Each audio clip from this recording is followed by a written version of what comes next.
The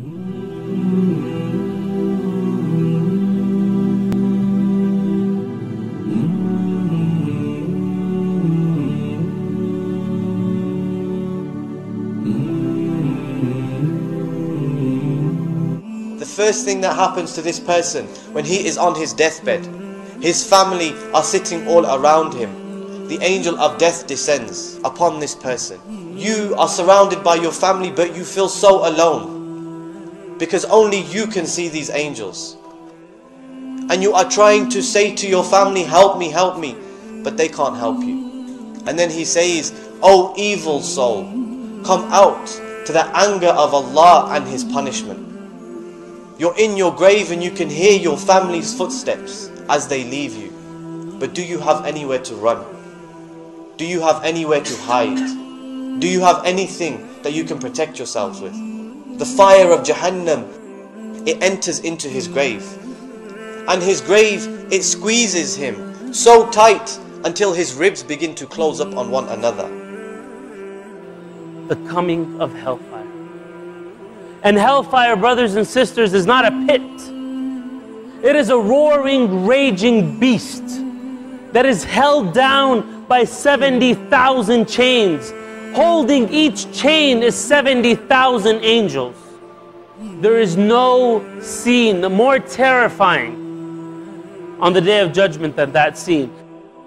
Every creation of Allah, martyrs, prophets, believers, non-believers, they will fall to their knees. All they are saying is, "Oh Allah, protect us. Oh Allah, protect us." And the hellfire is a place of the most extreme suffering, the most extreme pain, of every level that you can imagine. Physical, mental, spiritual pain and suffering and torment. The people will cry in agony for water. They will cry for a drink, something to cool them, and they will be given a water. They will be given a drink, but it is a boiling water that will scald their faces and burn their insides. This is the hellfire. The guardian of hellfire, his name is Malik. He has never smiled since the day hellfire was created. He has no remorse. He has no feelings of sensitivity. He is desensitized to all types of horror. No feelings. Doesn't feel sorry for anyone. Hellfire, ya akhwan, is something, wallahi, not to be taken lightly. Saying, "Oh our Lord, please take us out. Take us out and let us try again. Give us another chance. If we do this again, then we are truly oppressors to ourselves." And Allah doesn't even reply to them. Allah doesn't speak to them. So some people have false hope. God will forgive me. God will forgive me. You're sick, you're ill, you need to cure yourself. God cannot be fooled, subhanahu wa ta'ala. We live in this dunya as if we are always going to remain here.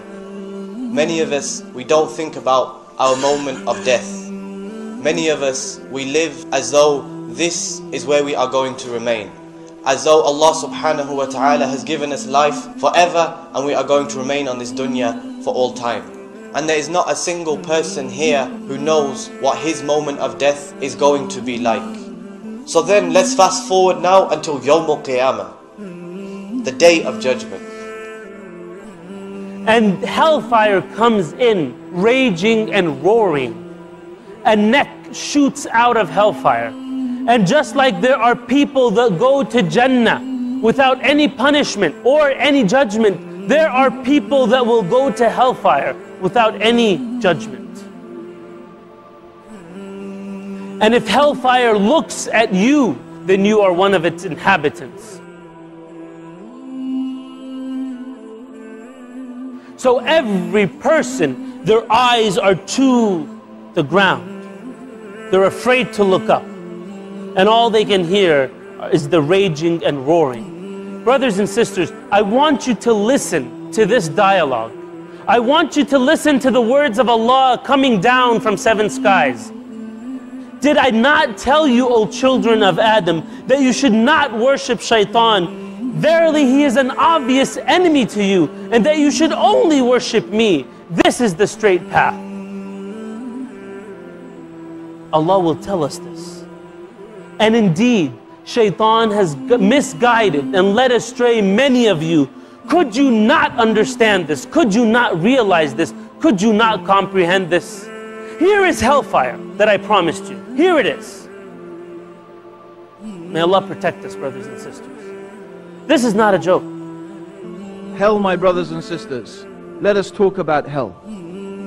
Hell is a place that Allah subhanahu wa ta'ala has already created. And when Allah created the hellfire, He said, "Oh Jibreel, go and look at my hellfire." And the angel Jibreel, he looked at the hellfire. He went to Allah, he said, "Oh Allah, anyone who hears about the hellfire, they will never go into it." And then Allah surrounded the hellfire with temptations, with ease. And then Allah said to Jibreel, "Now go and look at my hellfire." And Jibreel came back and said, "Allah, I'm afraid that nobody will escape it." It is a place where Allah subhanahu wa ta'ala, He will burn the skins of the people, and then He will recreate their skins and burn the skins again, so that the people in there will taste the punishment. It is a place of heat, a place of pain. The people will cry in agony for water. They will cry for a drink, something to cool them, and they will be given a water. They will be given a drink, but it is a boiling water that will scald their faces and burn their insides. And they will drink from a river that is made from the pus that flows out of the wounds of the people of the hellfire. The wounds of the people of the hellfire will ooze pus, and this pus will gather together to form a river, and this is all they will have to drink. And their food will be the tree of Zakum, a tree the fruits of which are like the heads of devils. And this tree is so bitter that if the people, when they try to eat it, they can't eat it, but they will force themselves, because there is nothing else to eat in the hellfire. A place where the people will neither live nor will they die.